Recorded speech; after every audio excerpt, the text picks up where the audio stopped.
Whether your business, college, or organization is looking for e-learning, serious games, or training simulations, Designing Digitally will take your training needs to the next level. Every solution Designing Digitally provides is custom tailored to the client's specific needs and helps achieve organizational objectives through the use of innovative online learning experiences. Designing Digitally specializes in creating educational, engaging, and entertaining learning experiences that will stick with your learners and increase retention.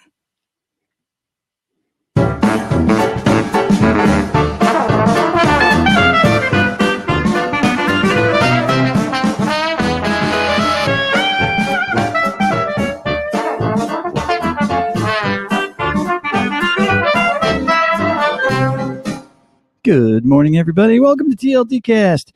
It is Tuesday the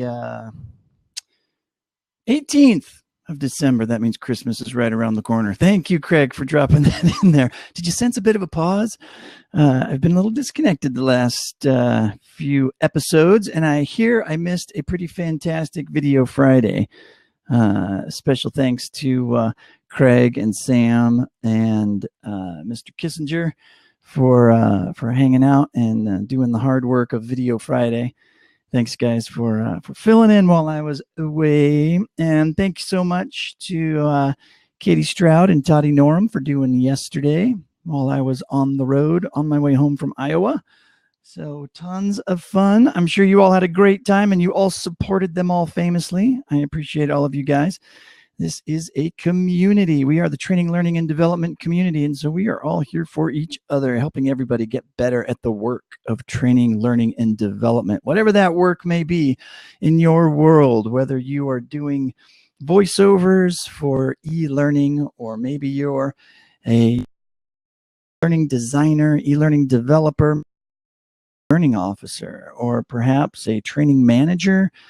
Maybe you work on mostly instructor-led training, or maybe you are a virtual instructor-led specialist, like a few people I see in the house.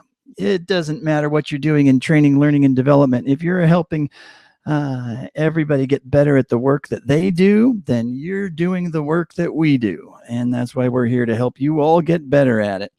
So thanks for joining us today. We will be here for the next hour doing an open forum today. I love open forums. For those of you that have been with us for any amount of time, know that. But if you're new and you're not exactly sure what we're going to be talking about today, that's because it's up to you, and I follow your lead. I always have a few thoughts on the brain, and I'm ready to go and drop those in and get conversation started. But I always like to take it to the chat room first and ask y'all what you'd like to be talking about today. What are some of the things that we've missed? Maybe last week you had a lot of great conversations and you were thinking to yourself, man, we should definitely talk about that on TLD Cast. Well, today is your day to toss it into the chat and say, hey, let's talk about it. One thing that I can toss in is Myra Monday had a great question yesterday about data analysis and what data should we collect and how much data should we collect and all that good stuff. And there were a lot of great answers in that particular Twitter chat. So we can definitely extend that conversation off of the Twitters into a live streaming conversation such as this. So please feel free to drop in your comments there, or if you'd rather just steer this in a different direction completely, I'm also happy to do that as well.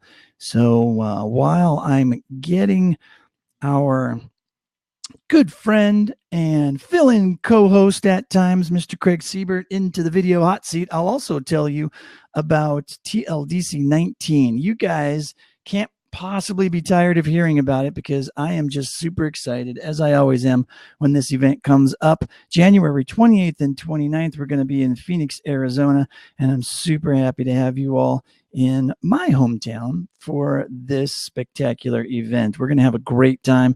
I want you all to get registered and get signed up, so please hit up tldc19.com and get registered, get connected, and get yourself all signed up. January and February are extremely popular times in Phoenix, Arizona. And it's a great place to be. And all the hotels start to fill up. As a matter of fact, we're probably struggling a little bit to get some good hotel rooms lined up for you guys. So Airbnb is also a good option. And at the end of the day, you can always come pitch a tent in my backyard or sleep on the floor or, whatever, whatever we need to work out. But we'll just have to see what happens. Don't laugh at that. Yeah, I'm always afraid to drop that in because somebody might take me up on it. But it's all good. Craig Seibert, how are you, my friend? Hey, you got it right the second time. Good. Let me tag on to the TLDC. I did go last year. I ended up helping out a lot with Sam, doing some video and kind of sharing stuff from the TLDC out. So I didn't get probably as much out of it as I could have, but I enjoyed the heck out of it. We had a really good time. I learned a lot of stuff. I met a lot of people, made a lot of connections with people that I'd only made virtually. And it just further strengthened what I'm doing in my career. Learning and development's going to be, pretty much my life for the rest of my life. And that was probably one of the most integral meeting places I've been to in everything I've done in L&D so far. Awesome. I always love to hear that. Thank you for sharing that. And I hope everybody else that's been there has had similar experiences. I know I've heard a lot of other experiences. There are some folks that have found jobs, mentors, good friends, solidified their careers and their understanding of the industry and what we do. And, for a lot of folks, it's just a confidence builder, right? Knowing that what you're doing, that you're doing it right. Because a lot of times there's so many different things we can do. It's hard to think that, sometimes we get a little bit self-conscious and wonder, hey, is anybody else actually doing this crazy work that we do? And so to get to hang out with a bunch of folks for a couple of days and get that confirmation and to connect with like-minded individuals is always a good thing. And helping out is a great way to, you may not be going to this stuff and you may feel like you're missing out, but you still get a ton out of it that way. Right, Craig? Yeah. And I think to tag on something you just mentioned, we talked before about imposter syndrome in this podcast or the webcast many times. And I think that goes a long way for solving that as well. It goes a long way for putting yourself next to someone who's doing the same job you are and realizing, hey, we're in this together. We're at this same level. We're struggling with the same struggles. And I think that's one of the big key things I got from it is I lost a lot of that imposter syndrome by going out there and seeing other people in the industry.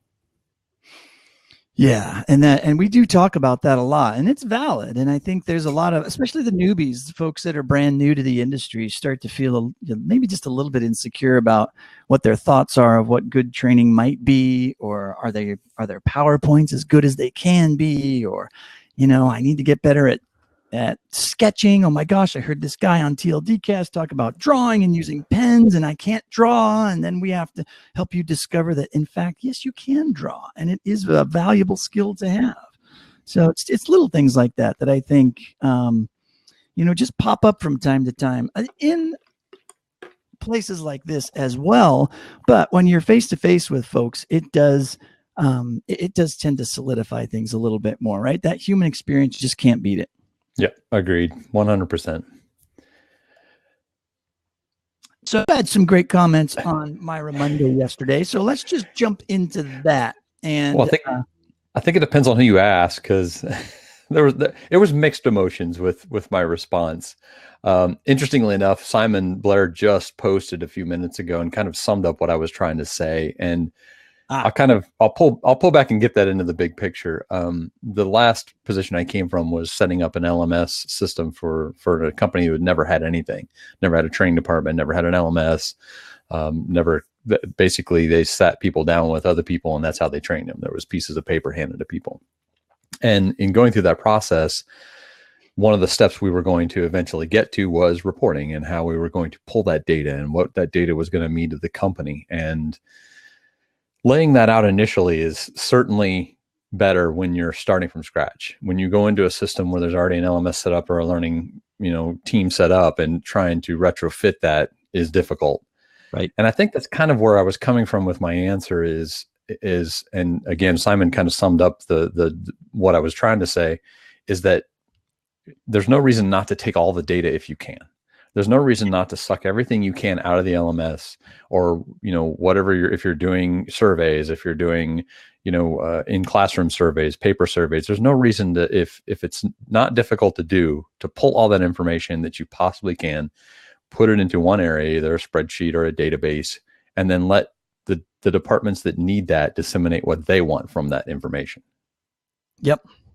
Yeah. And I was echoing your response in that I think these days, I'm really big on just the idea of experimentation, right? I think whenever we have conversations about certain things and there's two sides to it, well, you should do it this way or you should do it this way.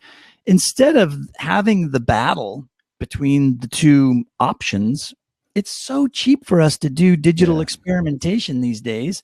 Just instead of trying to constantly push our own internal needs, desires, objectives, whatever we think the right way is, we should start proposing more experiments and just say, I think it's going to go like this, but I know you think it's going to go like this.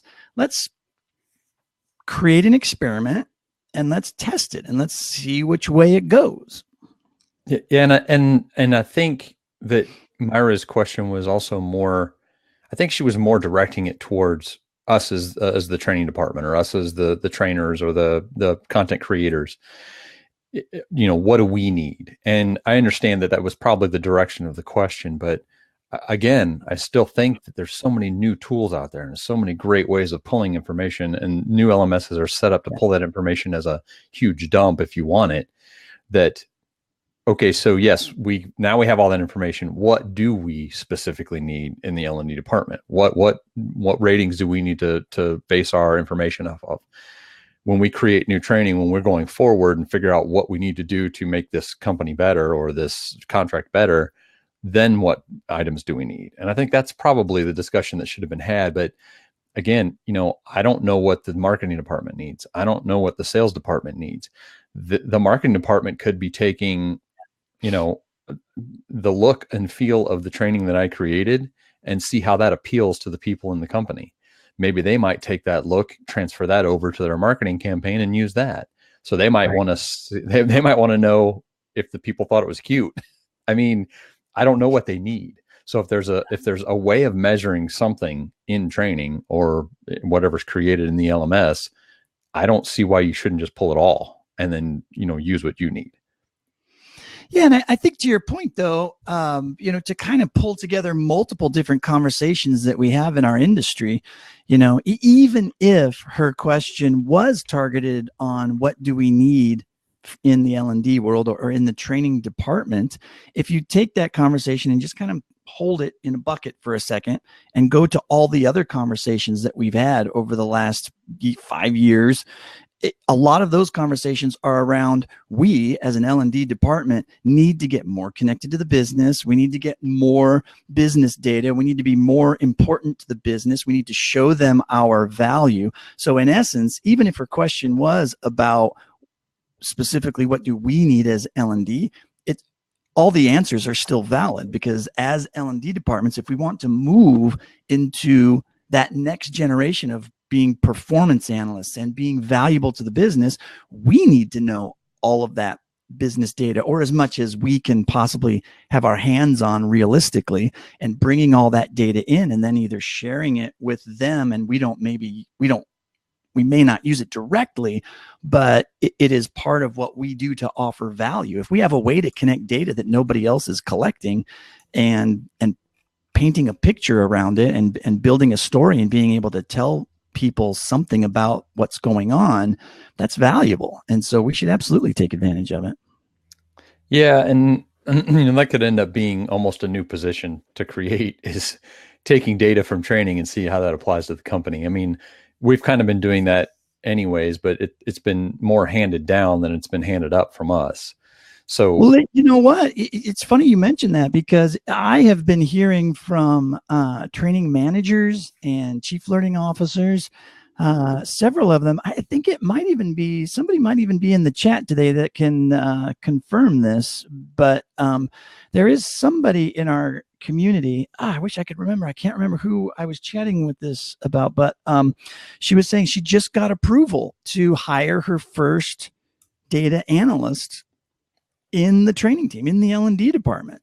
And I've been hearing that story a lot, and I've been seeing actual job postings, learning and development data analyst, or, a data analyst dash L&D, or, HR or whatever, and then you read a little bit more, and it's basically collecting training data is what they're looking to have somebody do, or, and figure out what all that data means. So sometimes it refers to XAPI, other times they don't mention it. I don't think it really matters one way or the other. Just the fact that people are thinking about it and knowing that there's data out there that can help them, and there's resources for headcount being put aside to bring in a person that has that skill set. I think it's a huge move. Yeah, and I was trying to look through the notes and see there were some more other comments that were made, about this and the types of data that are needed. And, again, I understand that, grabbing every single bit of data and trying to disseminate what you need from it is very overwhelming at some points. But I think if you give that to people, if you give that to a data analyst, they're going to know pretty quick what numbers are going to stand out for them, and what numbers are going to stand out for the company, and what numbers are going to stand out for the training department.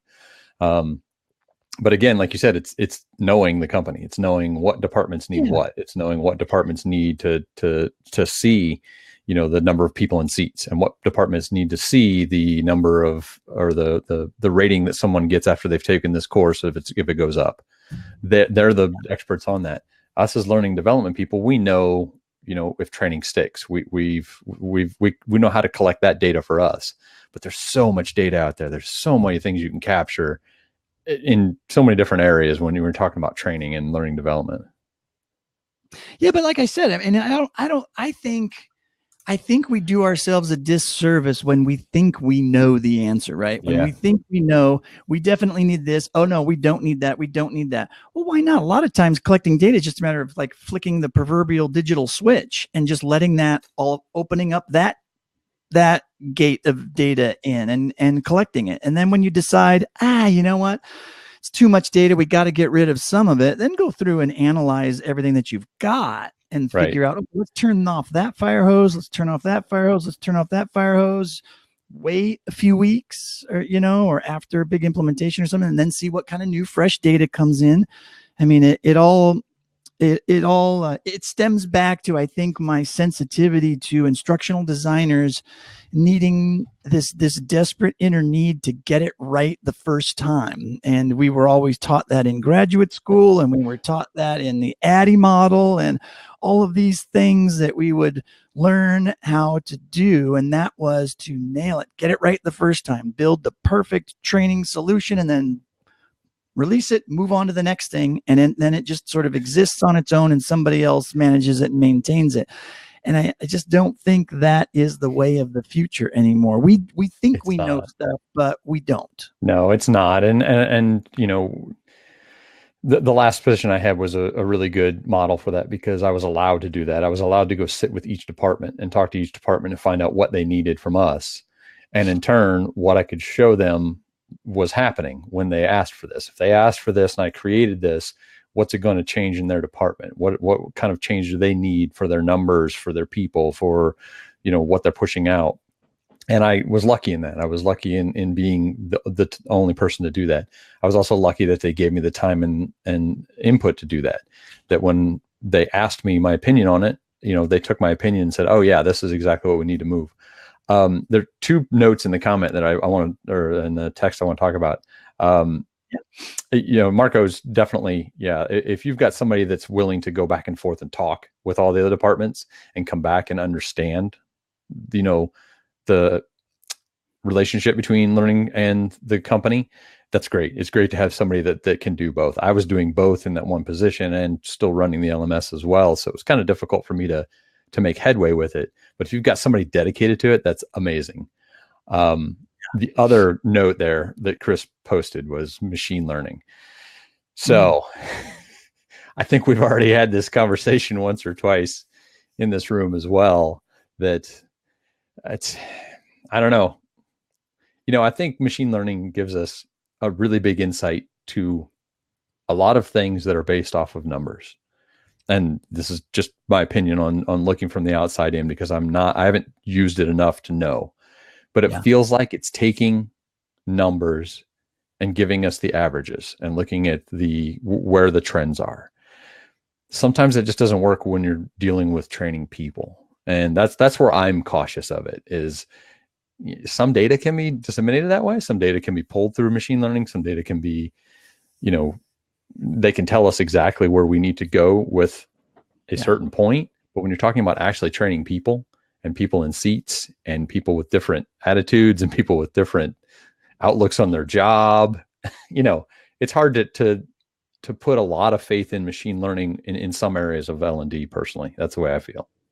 Yeah, no, and I agree. I think we're a long ways off from trusting it too heavily, but we're not that far off from having some really significant, simple steps forward in changing how we do it. My favorite example that I think through all the time is, for example, when I'm listening to my Spotify playlists and whatnot, and when I'm just shuffling everything, or when I'm just letting Spotify pick a particular genre or something like that. I don't know. But anyways, a song comes on and I really like it, but for one reason or another, I need to fast forward it to another song. Maybe somebody else is in the car with me and I know they don't like it. And so I fast forward it, and I keep thinking to myself, well, wait, if I hit that fast forward to the next song, now Spotify is going to think I hate that song. Now you've ruined your list. It's not going to play it for me as much as I want to again, And so I start overthinking it, and then the machine screws everything up. Or, my whole family is on my Amazon Prime account, so I look up and it's suggesting different dresses and high heels that I should wear because the girls have been shopping, and I'm just like, this is not good. It goes back to, personal training too, or personal learning, assigning it to, specifically to you. But another quirk about a Spotify list too is occasionally it will pull something that's not related to your list and just throw it in there. And sometimes it's based off of other lists that you've picked or other things that you've listened to, like you just wanted to go look up a song because you hadn't heard it before. And sometimes it'll grab that and pull that in. And that kind of worries me about machine learning when you're talking about learning and development is, yes, it's randomized when it's trying to figure out things. And yes, it's sometimes focused on the things where trends are, but is there going to be that one time where it goes, let's try this on this person? Does it experiment? Does it, throw something out there, or does it change because you've got one person in a classroom of 100 that just doesn't fit for? Does that now change the algorithm? Is this course now not going to come through there because it just randomly picked that one as the sample data? Now we don't need this course anymore. Let's get rid of it. Even though 99 other people in the room were perfectly fine with the training.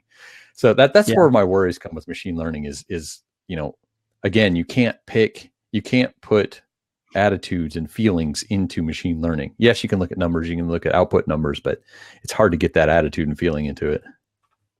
I'd love to get the mix of how the system made the decision. I mean, obviously it can't tell you. I mean, if it's looking at, 2,000 different data points and making a decision for you, at the very least, I would like it to say, let's say if it was for something in learning, hey, you've just taken this course, instead of it just saying, you might be interested in, and then listing the courses, I think it'd be cool for it to say, you might be interested in this one because 80% of your network took this course next, right after the course that you took, or other people in your industry have also taken this course at the same time or near the same time that they took the other course, right? Give you a little bit more data to go on other than, hey, we just think you might like this. But how deep does that go? I mean, I know. But hold on. But think about it though. Are we wiring people in a room and measuring their temperature or their pulse rate to see if this part of a course gets 90% of the room excited? or if they start losing. No, seriously. I mean, think about it, because I'm just getting really bad visuals as you talk about temperature and taking people's temperature and getting them excited and gathering that data. It's just not a good visual. Well, it's not a good visual, but I mean, if you're talking about true data and you're talking about, the things that affect people in training, yes, if you're looking at algorithms of who took the next course when, or if that course was taken 10 minutes after or 20 minutes after or 2 days after, then you'll start seeing trends with people. You went really broad with it and said, hey, if this is a course that's on, say, lynda.com, and you've got people from multiple companies and multiple areas taking this course, where did they go next is a pretty good indicator of, did this course give them what they needed, or did they go to find the exact type of same course and take it again because they didn't feel they got it in this one? They needed one that was just the same to reinforce it. Or did they get it and they move on to the next level? But, if I'm sitting in this seat and I'm taking a course and the person next to me is really struggling with this course and their pulse rate goes up, but they don't say anything. If they're just sitting there and they're taking it in and they decide, oh, I'm not going to get this at all, I'm just going to nod my head and move on. I'm disconnecting. Yeah. Yeah. Well, maybe we should issue Fitbits or something as people walk into the room and just track everybody's stuff. I mean, I know we can't get all the electrodes on everybody's heads just yet, but maybe just a quick Fitbit of some sort to track people's, attention, feelings, emotions, how. Well, I think XAPI is kind of moving towards that anyways, with being able to see where things are, where the eyes are going on the screen, and where they're focusing on areas and how long they're on questions and stuff like that too. So, I mean, it's kind of moving in that direction anyways, but. Yeah, I think Elizabeth is right. Brain science tells us that decisions are emotional, she writes in the chat. So emotions are around data need to be acknowledged, not dismissed. And I agree 110%. Absolutely. Thank you for dropping that in there. And so how do we do that, right? I mean, to your point, an instructor, really, really good instructors have been able to look out into the audience and just sort of gauge audience engagement, and if they're connected, if they're happy.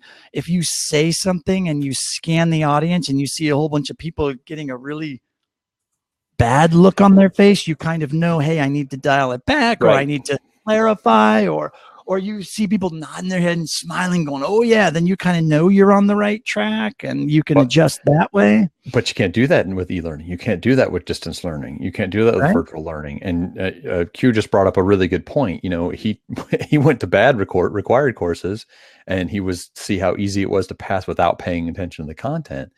And, that's because there's that virtual wall between you and the content itself. So if you're not, how do you know that 7 out of 10 people just basically breezed through this course and didn't learn anything? Well, data would basically say everybody passed.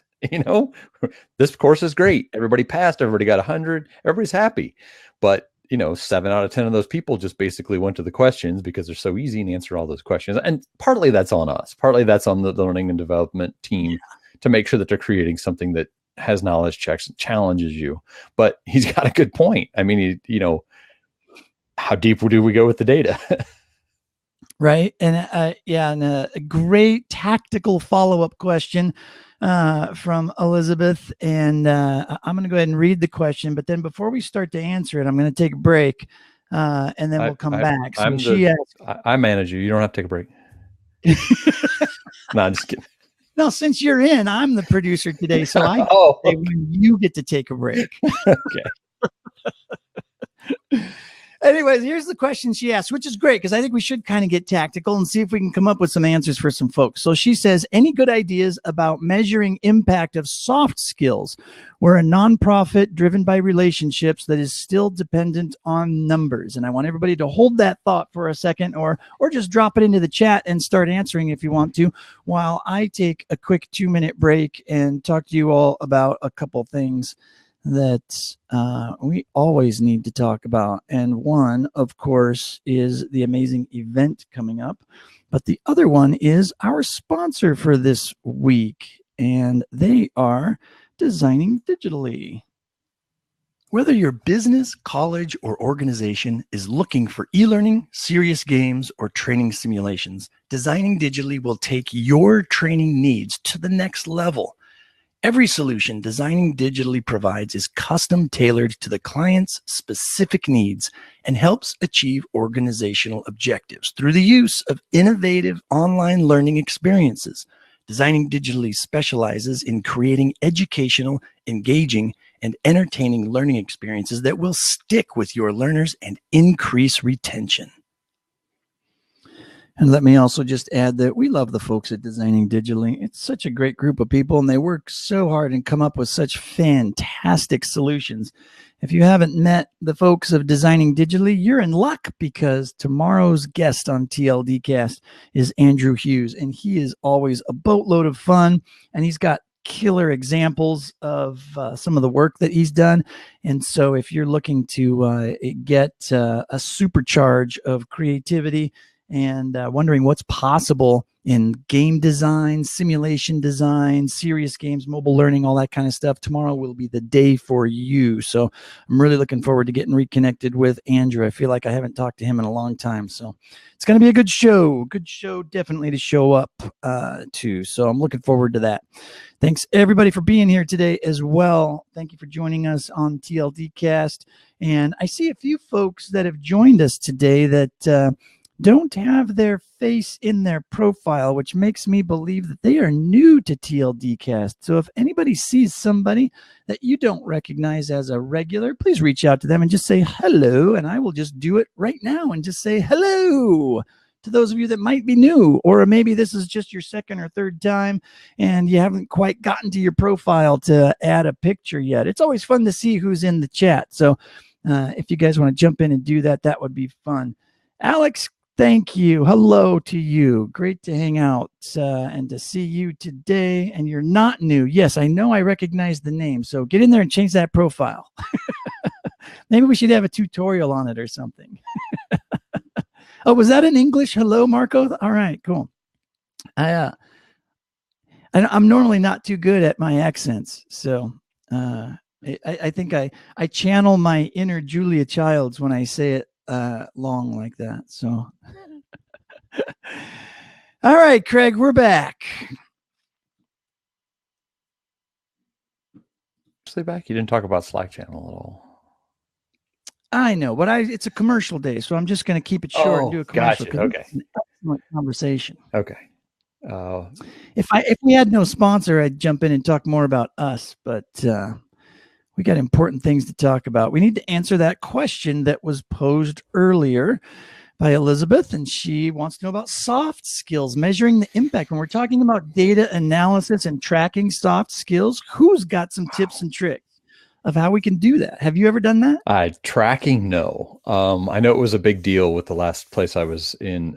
It was one of the big points they wanted to hit when I got there, was getting managers into they were having problems with managers coaching their associates. So they wanted management to kind of work on their soft skills. They had a lot of people that were writing a lot of emails that were subpar, and they wanted them to work on their writing skills.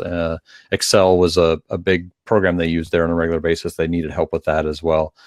But man, how do you measure whether somebody's, typing a good email out? Do you run that through an aggregator that checks, grammar and spelling, or sentence structure? That's a rough one. Finding data on that would be, you would almost have to go kind of down to what we were talking about. You'd almost have to have some special tools to pull that type of data on soft skills. Right. First you have to label what the soft skills are. What are they trying to find? Is it writing? Is it speaking? Is it meeting etiquette? Is it, who is the one? Is somebody in the room that actually asked the question? Yeah, Elizabeth was asking. She asked, any good ideas about measuring impact of soft skills? They're a nonprofit driven by relationships that is still dependent on numbers. And I can totally relate to that. So I think relationships are tough, but I think those numbers reflect the power of the relationships, I think is what I've always discovered and heard from my management leadership friends. Yeah. If she could put like some of the specific soft skills, like, was there any specific ones that they wanted you to focus on? Is there any specific ones that they were having problems with or issues with that they wanted to? Because I think that would, with regular training, there's a lot of data that you can crunch that is going to be common amongst a lot of, training departments or training courses. But with soft skills, you almost have to, again, find a specific tool that fits whatever soft skill you're trying to get reports on.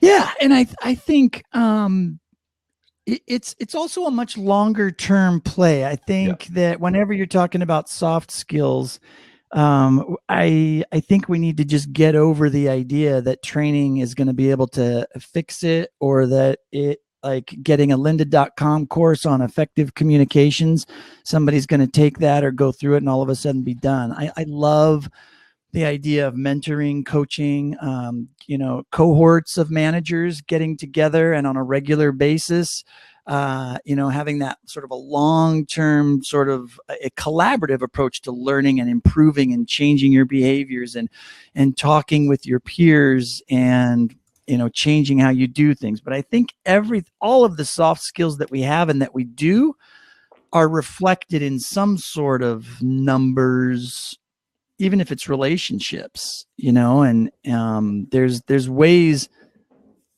It's hard to change all of those behaviors, but I think it's fairly easy to see if people are being successful or unsuccessful because of good or bad behaviors. Yeah, but I think the key word you used in there is seeing. And if you're talking about seeing physically, if you've got a manager who's coaching associates, and the associates either want to leave the department or leave the company, there's obviously a problem there. And if you do soft skills training on that manager or that person, you can see the change. But putting that into a number, or putting that into, is it just, do you look at turnover? Do you look at turnover in the department and base it on that? Sometimes it's not based on that. Sometimes people are still going to leave, and it could be just the time of year that people just want to leave. Yeah. So, well, that's with little things too. Like Elizabeth put in a really good sort of tactical list, right? So communication, feedback, coaching, teamwork, delegation. Still seems like a lot of manager issues. Yeah. I mean, I think some of that stuff, training can help, like kick it off and get it started. But it's one of those things where it's a habit, it's a behavior that, and in order to change it, in order to make it stick, and make, there has to be some sort of follow through, and there has to be some accountability. And so that's where I think the cohort style learning comes in handy, because when you have peers that you trust and that are at your level, holding you accountable for the work that you're doing, it feels much safer than if, say, it's a manager that's above you that has the ability to fire you or give you a raise or, whatever. And same feeling as if it's a subordinate or a direct report that you're asking feedback from them. I think all that stuff is valuable, but it always comes tainted with a little bit of bias. Yeah. And I think some departments and some companies use those soft skills differently. Some companies have managers who are managing, 10 people that are off site and one person on site. That communication, issues, or those training issues are going to be different than someone who is managing 500 people in a call center. So yeah, I can see where there could be differences in that, but man, it's you're talking about teaching, like you said, a skill to somebody that they've got to adopt as their livelihood. It's not teaching them how to, flip a switch or to take a phone call. It's changing and how they react. That's why it's like, it's like if somebody comes to your company with a bad set of behaviors that they've learned over their whole entire life, it's going to be really hard for you as a company to try to take a person that, this is oversimplifying it, but maybe somebody that's just a really mean, nasty, bad person, and you're going to be the company, you're going to be the training department that's all of a sudden going to make this person nice and amenable to, other human beings. I don't know. That's man. If you can figure out how to do that, I think you're in the wrong business. Well, and then we're back to, monitoring people's heart rates when they talk to a manager. At this point, we're, putting the heart monitor on them again to see, maybe that's the rating. If their blood pressure goes up 30%, then we haven't achieved our goal. We need to bring it down. Yeah, right. But I think overall, I think Elizabeth is right. I mean, I loved her last comment about just establishing foundations of trust. I mean, that is at the end of the day, that in and of itself is so valuable for so many different things.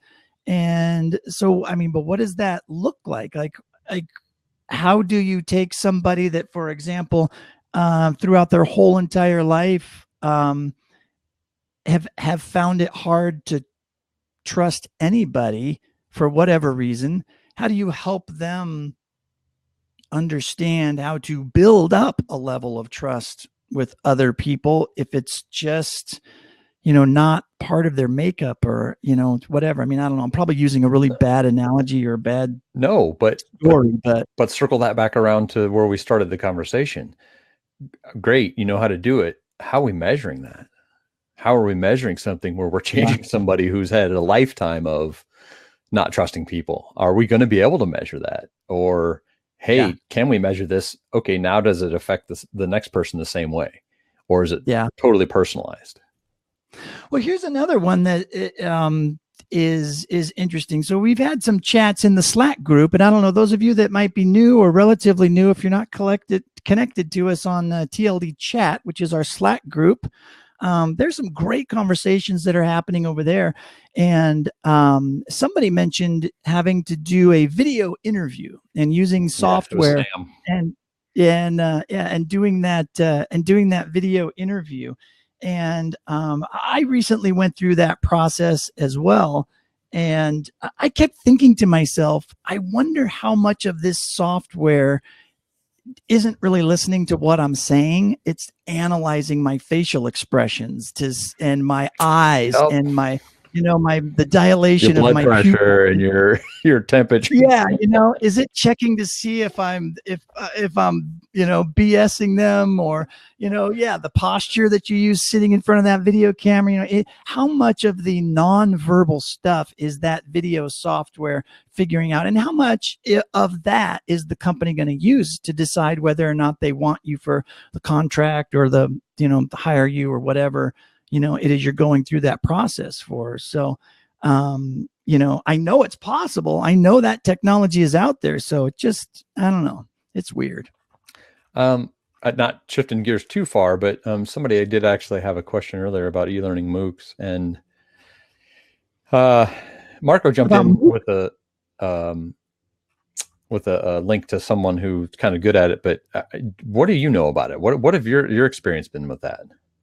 Oh, with what? I'm sorry. MOOCs, MOOC. MOOCs. Okay. Yeah.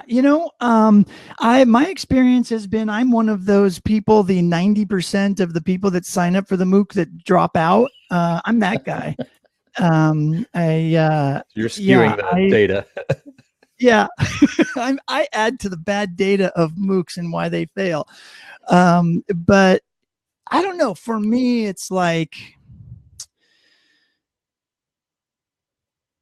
it's hard to explain, really. Like, I even have a really hard time staying engaged with the XAPI cohort that Torrance Learning puts on. Twice a year, maybe is it once a quarter? I don't know. I think it's just twice a year. They do it in the spring. They do a cohort, and then they do in the fall. And it's commitment, it's knowing how much time you're going to have there, and making it a priority that is that's hard. So that would be the soft skill that I'm working on. We'll try. Yeah, I don't think it's bad. I think the problem I see with discussions around MOOCs is that people say 90% of people drop out of them, and they look at that as, oh, that's bad. So MOOCs are bad. MOOCs are awful. And I would argue that, and just say the people that really need it, and the people that were very self-disciplined and that went through the whole process, were just that. And it was valuable to them, and they had the personality to motivate themselves to engage and go through the whole entire thing from beginning to end.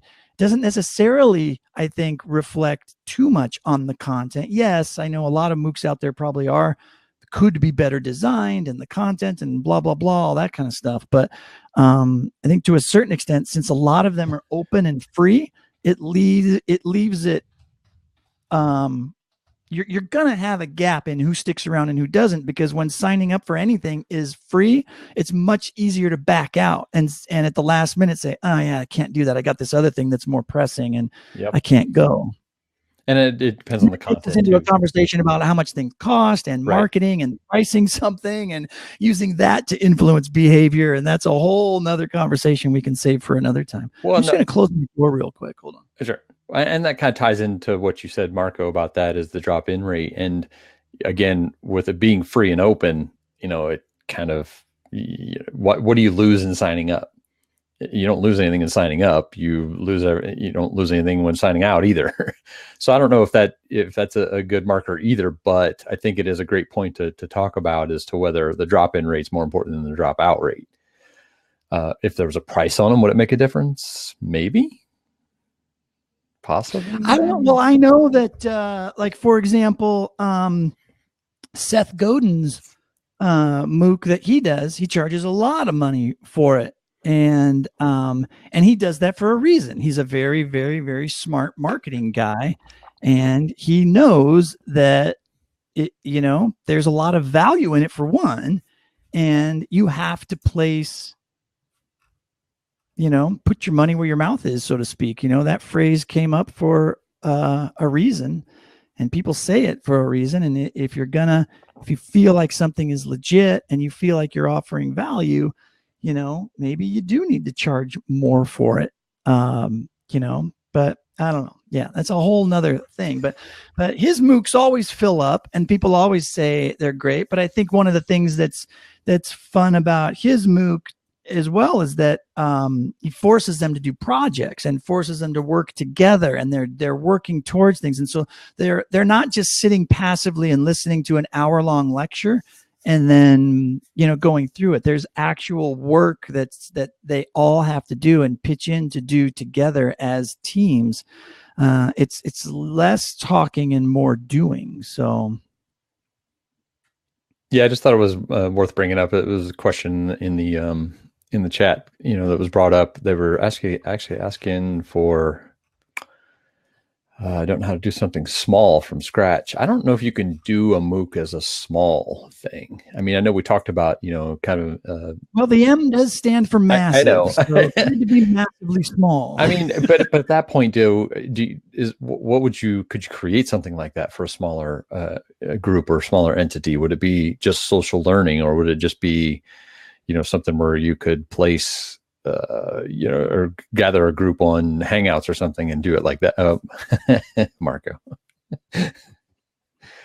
I thought we were going for a micro MOOC. How about it would be a micro open online. So you could still call it a MOOC, but it's a micro open online course. That's Marco's right. That's kind of where I was going with it. I mean, at that point, you could almost do something similar with a platform like Slack, or something where you can share information and training and make groups of people that need to do a project or something. You could do that on a small scale, and that could emulate it. I mean, because you can also upload, I think you can upload smaller training into Slack, if I'm not mistaken.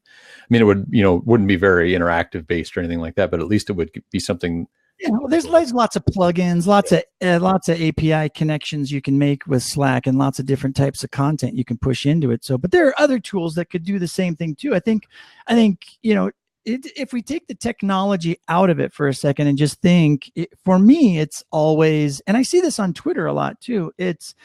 I feel like I all of a sudden feel like I have a need and I have something that I want to learn, and I know it's going to take some time, and I don't want to do it alone. So what's my first step is, hey, do any of you want to join me and learn this too?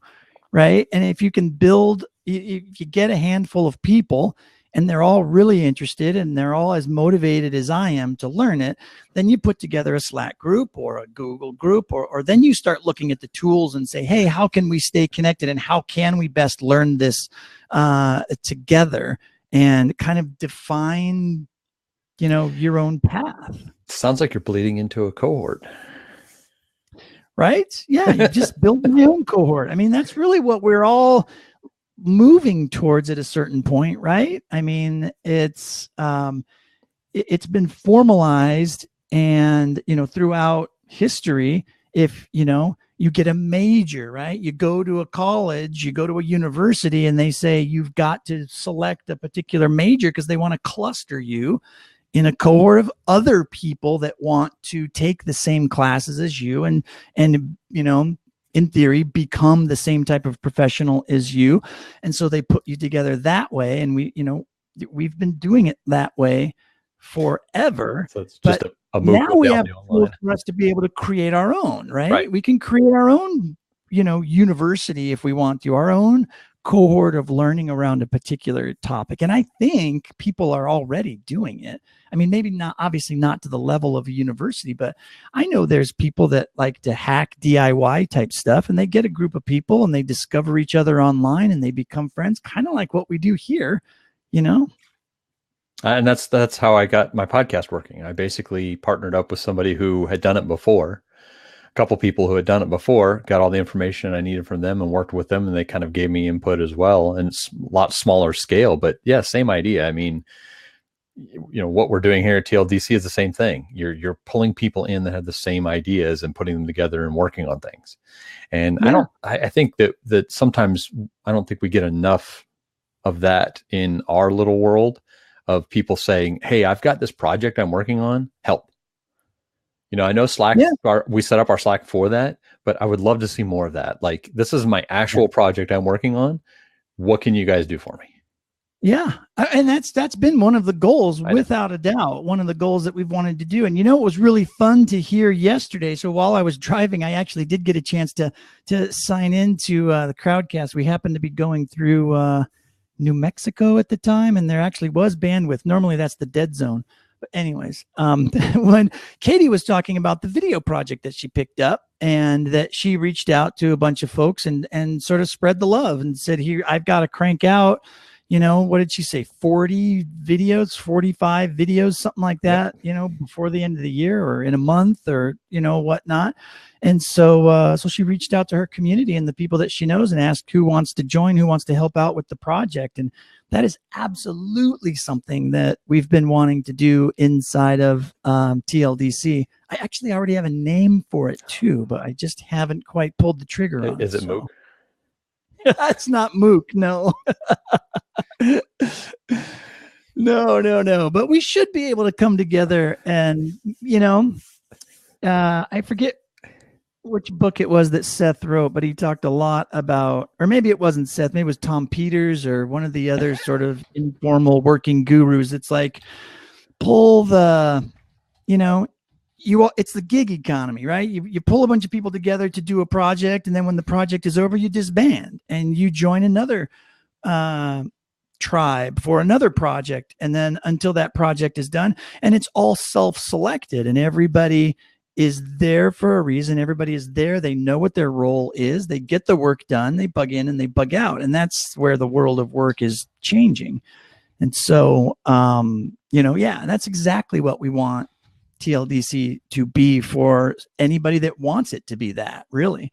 I know not everybody is in that position where they need to. A lot of full-time job folks out there that don't need to connect so much, busy with their 8-hour-a-day job already.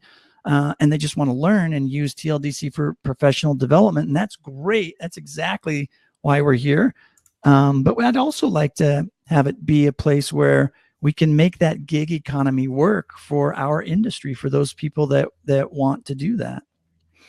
Yeah, pass around the open positions, pass around the jobs that they can't handle, pass that on to people who are looking for, filling in spots. I think we're moving towards that anyways, but it's just kind of interesting that, that's been come up quite a bit lately. So, sorry, I'm reading Sam's post. I know, I was just reading it too. So, hey, I'm just giving you your 5-minute warning, just so you know. Yeah, I was just looking at that. So we should probably start to wrap it up here. Who I see in the chat that I just have to give a quick shout out to is Bethany. I have not seen Bethany in a long time. I know you're super busy, at your gig, and I was just going to say your new gig, but it's not so new anymore. So it would be tons of fun to have you on here, Bethany, and have you tell us what's going on. What type of cool work are you doing, and how's that gig going? It would be fun to have that conversation. So I think big shout out to you. Yes, maybe in the news. Actually wrote the initial imposter syndrome thing that we reviewed, wasn't it? Oh my gosh, Beth, was that Bethany? I think so. That's funny because I brought, there you go. Yeah. So we spoke it and she appeared. There you go. And Bethany was also a huge help in doing TLDC UK. Yeah. She took it upon herself, and Joe Cook and Karen North, the three of them got together and said, hey, we want to do this. And they pulled off an amazing event in the UK for us, which basically sets the standard. So when we do those again, everybody is going to have to definitely follow in their footsteps. So yeah, Marco was there. So I totally wish I could have gone. Just a quick flight to London for a day and then come home. Why can't we do that? All right. Well, we're running out of time, I guess. So, Craig, any parting shots, as you like to say on your podcast? Yes, Chinese democracy. It's always a parting shot. You can just throw that out there. And it's always going to be a parting shot for pretty much everyone at this point. No, I'll just throw my links where you can find me on Twitter if you want to hook up with Twitter. The new company I'm working for does Adobe Connect. We do Adobe Captivate Prime, their new LMS. So if you want to check that out, I'll throw that in there. But just hook up, talk to me at Slack. I'll put the Slack channel in there for TLDC because I'm in there on a pretty semi-regular basis anyways. So if you want to drop in music musings, come on. You're not going to get an argument out of me for that. But yes, I have a podcast that my brother and I talk about music. We've been talking about music for years. We decided to take that into a podcast realm, and we're up to next episode is episode 30. We're already up to 30 episodes. So yeah. Wow. So check that out if you like to listen to people talk about music. Yes, it's definitely a fun podcast. I highly recommend it to all of you. I'm a big fan. Although I don't agree with either you or your brother most of the time, but it's fun. You don't have to. You feel free to send us emails and argue. We're welcome to. You're welcome to do that. The beauty of music, right? Yeah, absolutely. But I will say that I have picked up a couple albums and listened to some tunes that I never thought I would like, and have grown to appreciate them because of you two. So thank you. Yeah, it's the guest we've had on has really kind of opened a lot of eyes for me, or opened my eyes to a lot of new things as well. So I'm glad you're getting something out of it. I appreciate it. Oh yeah, tons. All right, everybody. Well, we got about a minute left, so I guess we should go ahead and wrap this up. Craig, thanks for jumping in on Open Forum Day today. People never really know what they're going to get, but they got a great episode today. At least I think so. This was a great conversation. It was. Thanks for inviting me in. I appreciate it. Yep. No worries, man. I'm going to close out your video. Adios. Thanks, everybody, for hanging out today. I just got to say something. When I do these open forums, I love them. I love the randomness, sort of the serendipitous nature of the conversations that get started. But the numbers are always really low. Like, a lot of people don't really show up for open forums. So I'm assuming that people don't enjoy the open forums as much as I do. So give me some feedback, you guys. I don't mind if you feel like it's negative. I got a pretty thick skin for this kind of stuff. So if there's something you think we should do or I should do differently during open forums, maybe you're thinking to yourself, well, if they don't have a guest, maybe they just shouldn't do a show. That's perfectly valid feedback as well. But I love hanging out with you guys. I love all of the great questions that come into the chat every day. And I feel like the open forums always end up being extremely valuable. So great conversation. Thanks, Craig, for hopping in at the last minute, not even knowing he was going to be in, and jumped in to have the conversation. So thanks again, everybody. And again, we love your feedback. We love hearing what you all have to say. So definitely shoot us that feedback when you can. And before we go, let me give you one last, my parting shot is the Training, Learning, and Development Conference, January 28th and 29th. Hit up TLDC 19. Be sure to talk about it all over the socials using hashtag TLDC 19 as well. Tell all your friends about it. Even if you can't go, do us a favor and tell all your friends about the event. And maybe you know some other people in the industry. Maybe your network needs to know about TLDC and they've just never heard about it. Please go ahead and share that with your friends and let them know what's going on. Thanks, guys. I appreciate that. Thanks for the outstanding comments and the engagement in the chat, too. You guys are awesome. Always great to see you all here on TLDC. Thanks again, everybody, for hanging out with us today. We will see you tomorrow with our sponsor of the week, Designing Digitally. We've got Andrew Hughes here, the CEO of Designing Digitally. And don't even think for a second that it's just going to be one big advertisement, because it's not. It's one big entertaining show with significant examples and conversations about how to do work, how they do the work that they do. There's always a nugget that you can learn and apply to the work that you do as well. So extremely valuable conversations with the amazing Andrew Hughes. So I would highly encourage you to hang out with us tomorrow as well. Not to mention the fact that he's just super fun to chat with. So, and we always have a great time. So entertainment value through the roof. So hang out with us tomorrow. You guys are great. Have a great week. Have a great day. We will see you tomorrow. Adios. Wait, it's been so long. I forgot to tell you to go out there and train somebody. And don't forget to learn something new.